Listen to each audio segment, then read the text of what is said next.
Are there any myths? And I would say maybe not so much. It's a combination of myths, but also things that are common but not normal. I have a lot of parents that come in that say, "Oh yeah, they lightly snore, but it doesn't sound like an old man, and I snore, so it must be just genetic."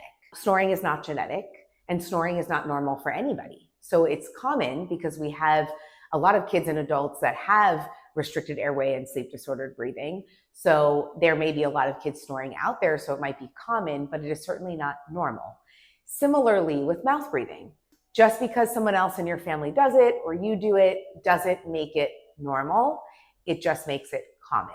Mouth breathing is very common, but it is not normal, and it really has a huge, huge impact on oxygenation, growth and development, sleep quality. It is much more detrimental than we have given it credit for. And the good thing is there is a lot more awareness about mouth breathing, and it is one of the easiest things to spot.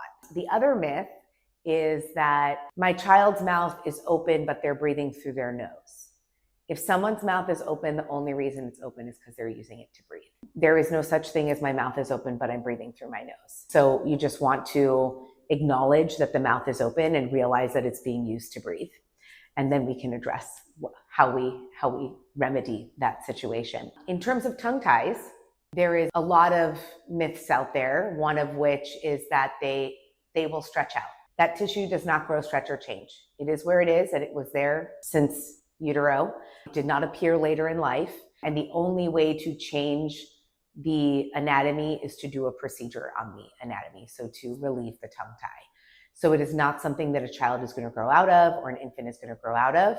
What will happen is the rest of the body will try to compensate for the deficiency in the tongue. And what that looks like is overuse of a lot of these muscles and a lot of neck strain. And that's not going to show any side effects on a 10, 11-year-old. But when you're 45 and you've been doing that for 45 years, my adult patients are the ones that come in with a lot of TM joint pain, postural issues, a lot of tension just in their whole body.